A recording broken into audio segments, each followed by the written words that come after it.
Sa videong ito, pag-usapan natin ang expired na driver's license kung pwede pa ba itong ma-renew at kung ano-ano ang mga requirements at step-by-step process at kung magkano ang mababayaran kung i-renew ito.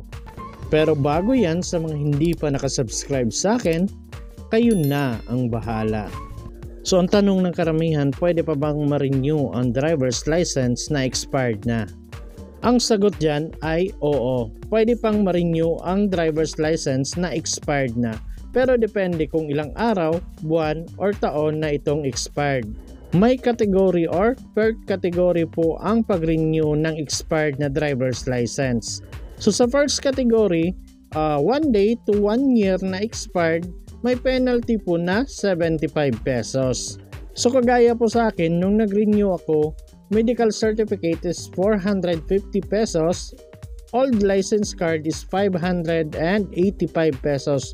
So yung total na nagastos ko is 1,035 pesos kasi hindi pa expired yung driver's license ko. Pero kung expired na ito ng 1 day to 1 year, may penalty na po na 75 pesos. So ang total na mababayaran ninyo is 1,110 pesos. At punta naman tayo sa second category. Expired ng 1 year to 2 years yung driver's license ninyo.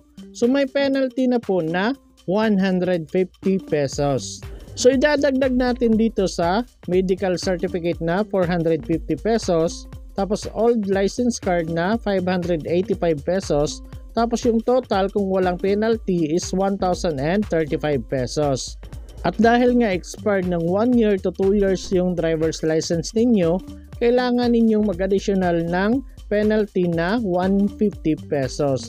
So yung total na mababayaran ninyo is 1,185 pesos. So punta tayo sa third category. Sa 2 years to 9 years na expired yung driver's license ninyo. So may penalty po na 225 pesos plus theoretical exam and practical driving test.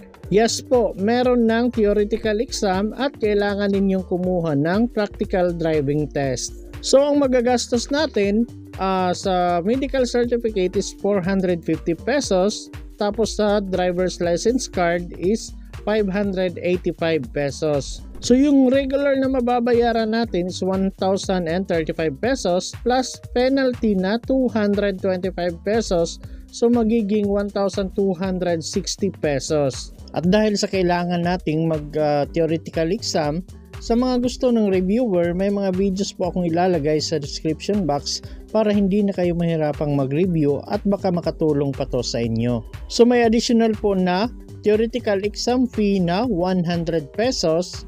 Tapos kung wala naman kayong dalang motorsiklo, nasa 100 to 200 pesos yung renta doon. Depende na lang sa marerentahan ninyong motorcycle.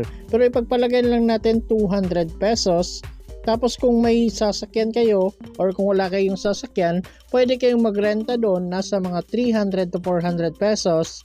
Pagpalagay lang natin 400 pesos.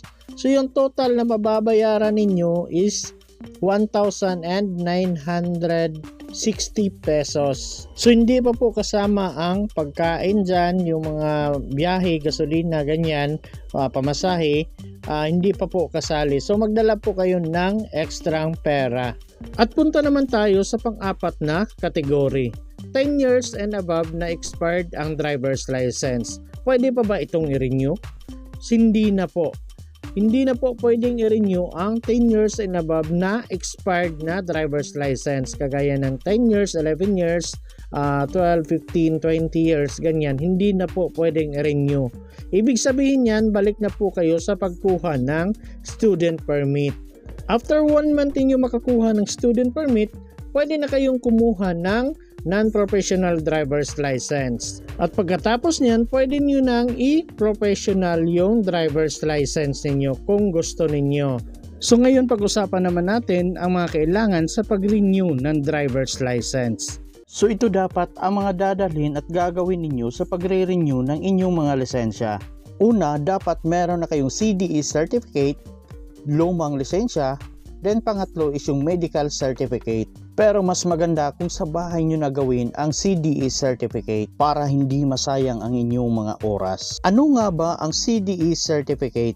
Ang CDE or Comprehensive Driver's Education ay consider na refresher course sa mga driver, ma-professional or non-professional man na gustong mag-renew ng kanilang mga lisensya.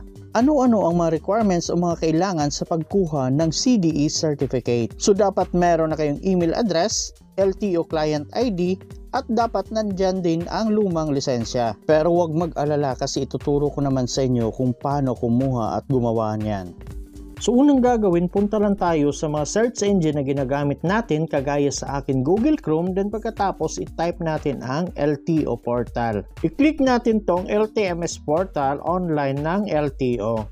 Mapupunta tayo dito sa LTMS portal. Then may makikita kayong register, i-click nyo na lang po yan. Pagkatapos may makikita kayong terms of agreement, basahin at scroll down nyo na lang po yan. Then pagkatapos may makikita kayong yes I accept, i-click nyo po yung box katabi niya. Pagkatapos dito sa baba may makikita kayong security code. Kung ano yung number o letra na nakita ninyo, yun po dapat yung ilagay ninyo sa box. At kung naguluhan po kayo sa security code na nakita ninyo, pwede nyo pong i-refresh yan, pindutin nyo lang po ito.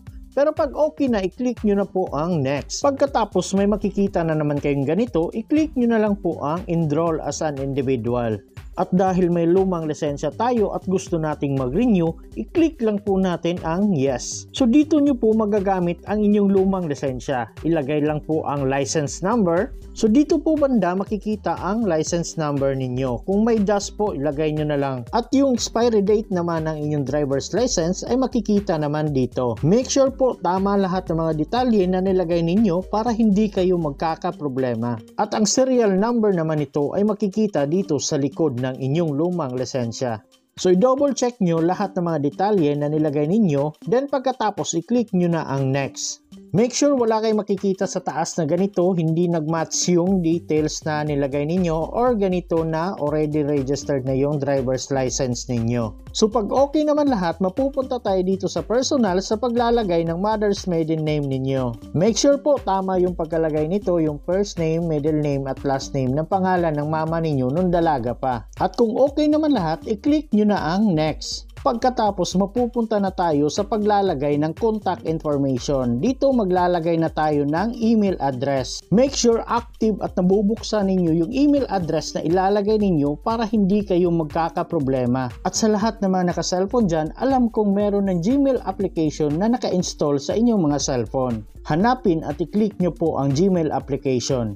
Pag na-open na ninyo at may nakita kayong ganito, i-click nyo po ang picture sa taas. Pagkatapos makikita nyo na po ang email address ninyo. Ito po yon. At sa mga nahihirapang gumawa ng email address, ilalagay ko na lang po sa description box yung video na ginawa kong tutorial para i-click nyo na lang po. Pag nalagay nyo na ang active email address ninyo, punta na tayo dito sa baba sa paglalagay ng cellphone number ninyo. I-double check nyo ng maigi, then pagkatapos i-click nyo na ang create account.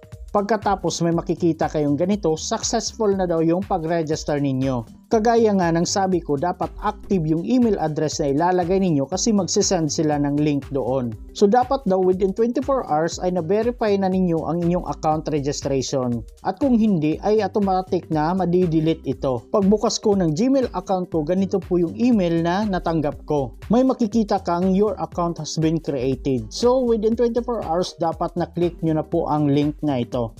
I-long press nyo lang po, then pagkatapos i-click nyo ang open in browser. Pagkatapos mapupunta na tayo sa paglalagay ng bagong password. Dapat minimum ng 8 characters ang ilalagay ninyo. Dapat daw may number at may letra na maliit at malaki kagaya ng ginawa ko. Make sure natatandaan at hindi nyo makakalimutan ang password ninyo para ma-open nyo ulit. Pag okay na, i-click nyo na ang set password for login. Pagkatapos may makikita kang ganito, your account has been verified and confirmed. So may account ka na sa LTMS portal at makukuha mo na rin ang iyong LTO client ID. Isulat nyo na po ito sa papel para hindi nyo makalimutan kasi ito po ang isa sa mga requirements sa pag-renew ng inyong lisensya.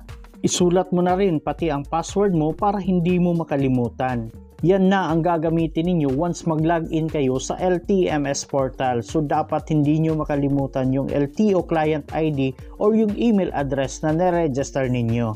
At dahil nakuha na natin ang LTO Client ID na isa sa mga requirements sa pag-renew ng lisensya, punta naman po tayo ngayon sa pagkuha ng isa pang requirements, ang CDA Certificate. Tandaan, kung gusto nyo mag-login ulit sa LTMS portal, pwede nyo ilagay yung email address na na-register ninyo or yung LTO Client ID dito. Pagkatapos ilagay nyo ang password dito, then click sign in. Pagkatapos mapupunta ka na sa homepage ng LTMS mo, i-click mo lang ang e-learning. Pagkatapos i-click mo ang CDE Online Validation Exam. Pagkatapos i-click mo ulit ang CDE Online Validation Exam. Pagkatapos may makikita kang ganito, i-click mo lang ang click here to start the exam. At dito na nga mag-uumpisa ang totoong laban para makakuha ng CDE Certificate. Kung noon sa 25 questions, kailangan mo lang makakuha ng 13 na tamang sagot para makapasa ka or 50%. Pero ngayon sa 25 questions, kailangan mong makakuha ng 20 na tamang sagot or 80% nito para makapasa ka. At huwag mag-alala kasi wala naman itong time limit at kung hindi ka makapasa sa unang subok ay pwede ka pa ring umulit. At kung handa ka na, i-click mo na ang start dito. Pagkatapos pumili ka na ng language kung anong gusto mo sa pag-take ng exam. English or Filipino ba? Kapag nasagutan mo na lahat at pasado ka, may makikita kang ganito sa dulo. Congratulations! Naipasa mo na ang CDE Online Validation Exam at makakakuha ka na ng CDE Certificate at pwede mo na itong ipaprint. Meron ka ng CDE Certificate, lumang lisensya, so ang kailangan mo na lang is yung medical certificate. So ngayon pwede na kayong pumunta sa pinakamalapit na LTO branch sa inyong lugar para makakuha ng medical certificate. Ang bayad po sa medical certificate ay depende na po yan sa inyong lugar. Pero dito sa amin, 450 po yung nabayaran ko. Kung meron na kayong CDE certificate, lumang lisensya at medical certificate, ay pumunta na kayo sa LTO office. Pagkatapos sundin nyo lang lahat ng mga step-by-step process doon. So ulitin ko po, maglalagay po ako ng mga link, mga videos sa description box para sa LTO reviewer para makatulong na din po sa inyo. So yun lang guys, sana may natutunan kayo sa video na to and sana magamit nyo rin to. And please don't forget to like, share, and subscribe to my YouTube channel. And please don't forget to hit the notification bell para updated kayo sa lahat mga videos ko. So yun lang guys, thank you and God bless everyone!